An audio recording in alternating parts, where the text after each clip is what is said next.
Why did Morning. Rishi Sunak change his mind about heading to COP27? Well, I think Rishi Sunak's always been very, very keen and has actually financed a lot of funding in the past on climate change, but actually just come in as Prime Minister. Obviously, we've got this hugely important task of settling the economy, the autumn statement coming up. I think he just wanted to make sure he had that in hand before jetting off. With that, I think having worked on very intensively, he's now gone there. And as you say, he'll be making further announcements on climate later today. So there's no more work to be done now ahead of the 17th of November on the economy? I think the Chancellor is still working very hard on it, and I know that I've been working with the PM, the Chancellor, and myself on the business, the climate, the energy aspects of that. But I think the vast amount of work's been done, and so he felt it was appropriate to leave the country. But as ever, and I think it's a good thing in a Prime Minister, his first priority is to make sure that, particularly with that rather choppy period that we've been through, that things are stabilised here. Oh, you've been working on it as well, the autumn statement. What's in it? Well, of course, you'll have to wait until the 17th, so not too long now. I thought I'd try. But I think it's a good worth a try.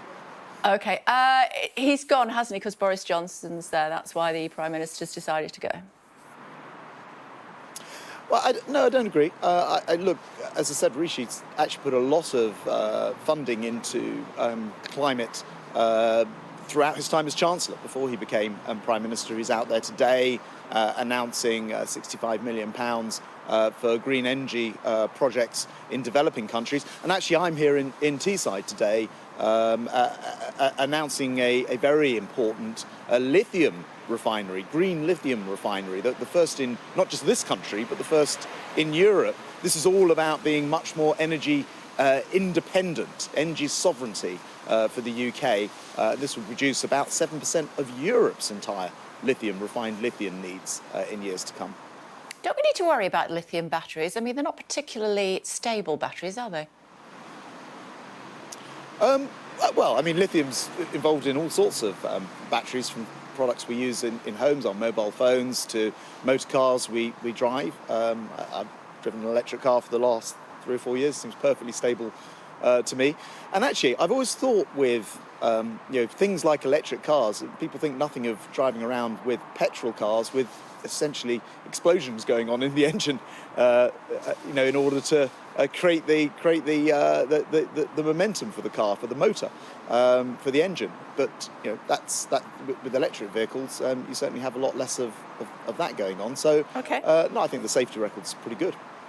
Yeah, well, I think airlines might disagree with you. Many of them don't want to carry them. That's your physics lesson this morning, kids. You can head off to school now. Talk to me about fossil fuels, though.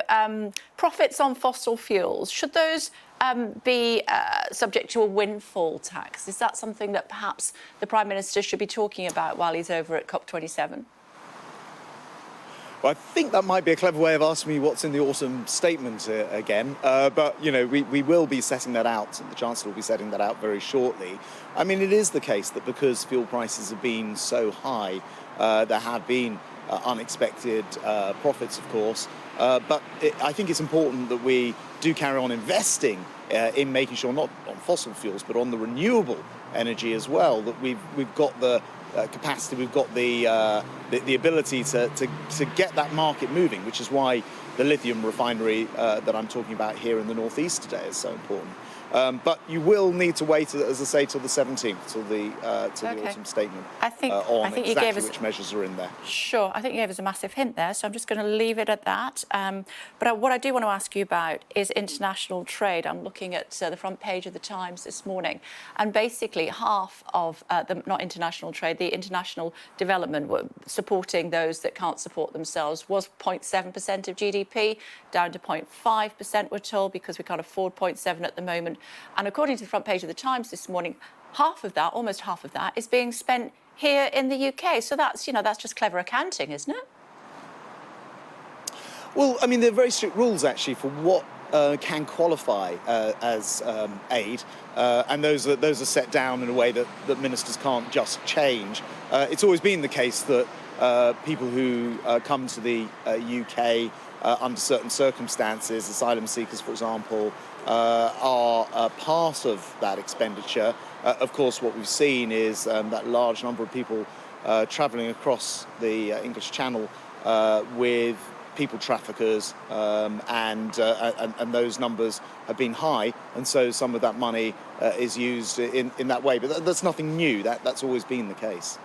You were Home Secretary, I think, for 5 days in total. But while you were there, you had a look at the paperwork and you said, got to get some of these asylum seekers out of these units. We've seen what's happened while I've been away and the problems that were caused there. Why were you so desperate to get them into hotels? Well, simply that we've got to be careful not to break the law ourselves by detaining people who are able to be outside of that, what is not a detention centre, but a processing centre at Manston. So really just a question of making sure that we were acting within the law, and that's something that the Home Secretary is continuing to do now.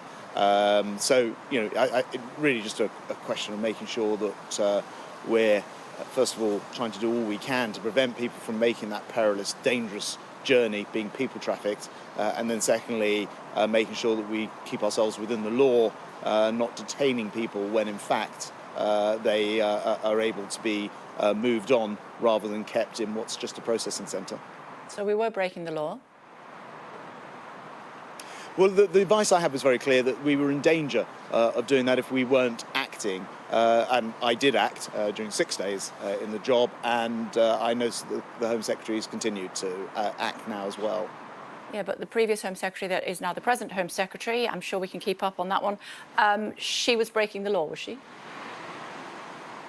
Well, I didn't see the advice that she was getting. What I saw was that the numbers had increased. When I got there, the advice was very clear. It was that we needed to do a number of different things, not just actually moving people out. There's a way of reconfiguring the processing centre in order to make sure that we were maintaining the kind of correct legal structure for what is, as I say, a processing centre, not a detention centre. And I took that decision as well. And the Home Secretary's continued on the same path. So I think we're at one about what needed to be done. Yeah. I didn't see the advice beforehand, but I saw what I was. Did you ask for it? Did you ask to see the previous advice? No. So I mean, normally what happens is you, as a Secretary of State, you're provided with advice and you're invited to take it into account and make the judgment based of it. The advice was very clear to me. I didn't see the advice from prior to me. That would be unusual. It's not information that came to me.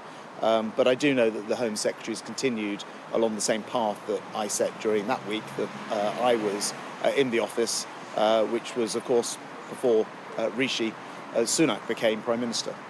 OK, because as you know, the suggestion is that Suella Braverman, the previous Home Secretary, now the present Home Secretary, ignored legal advice. I mean, that would have been wholly inappropriate, wouldn't it, if that was the case?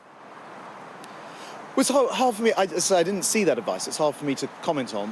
What I do know is the advice was very clear to me. I acted immediately on that advice. It may well be that the numbers have been changing very quickly during that period with new arrivals. And I note that she has continued along the same path. So, as I say, I think we're all moving in the same direction there.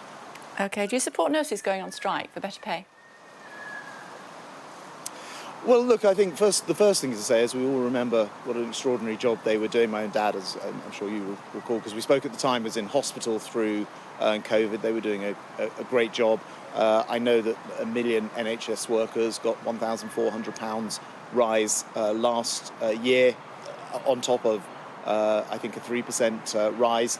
I very much hope that the NHS, nurses and others can get this resolved, because clearly it'd be damaging to everybody if nurses went on strike. We all care about our NHS, we all care about our health service, so no one would want to see that happen, I think, probably including the nurses. Do we care about them enough to give them more money? Well, there's an independent pay body that makes the recommendations. I believe we accepted it last year.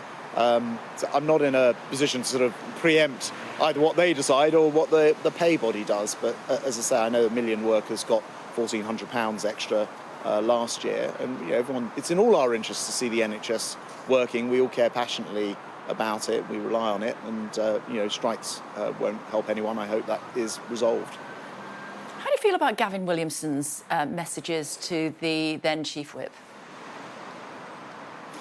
Well, I don't think it was the right thing to do to send messages like that. I see they must have been sent in a moment of frustration. But I think generally it is the case that it's much better to write things which you would not live to regret later, and especially with colleagues, writing things which are polite, even if you have a point of view to express, I think is not unreasonable. So I don't think he was right to send them. The Prime Minister said the same, and I know that the party is going through a process looking at them at the moment.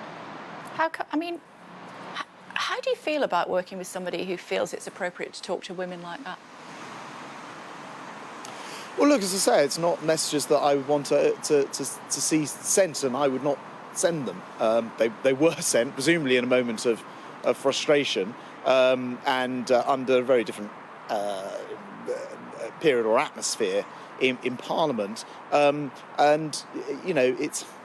I always think never sort of send messages that you're going to regret in the cold light of day, as it were. And it was wrong that he sent them. There is a process now looking at that. Are you going to vote for Matt Hancock and I'm a Celebrity? I'm not, no. Why not? Well, look, I just think he should be here looking after his constituents, rather than in the jungle somewhere. No, I won't be voting for him. Although I can't promise I'll be voting for anyone at all. So that might just be a mission rather than anything else. Will you be watching, though? I mean, are you looking forward to seeing him having to eat crocodile anus? Tempting as that is, I think I'll probably be focusing on my job as business secretary, and I'll be off at COP27 later this week as well. So I fear I might miss him, depending on how long he survives once he goes in. I see what you did there. Just a quick thought before I let you go. £60 billion in cuts and tax rises. Most of it cuts? Well, let's wait and see. I know you've definitely used your third attempt to tempt me into commenting on what will be in the autumn statement. Everyone knows it's really important that we do get these books to balance. We can't leave this debt to future generations. Apart from anything else, it worries the financial markets, and that has the tendency to push up rates if we're not careful. Now, what Rishi Sunak and the Chancellor Jeremy Hunt have done is make sure that the concerns of the markets have been stabilised. But what we're working on with this autumn statement is a package which puts us on a really good path to reduce that debt in the medium term, but also support the most vulnerable people in society. So that's what we've been working on, and so you won't have to wait long to answers to all those questions on the 17th of November. OK, and it's definitely not worth £1 to see Matt Hancock eat witchetty grubs. Well, maybe we'll do that on replay or something, I think. Good to talk to you. Thanks very much indeed for joining us from Teesside this morning. Thank you.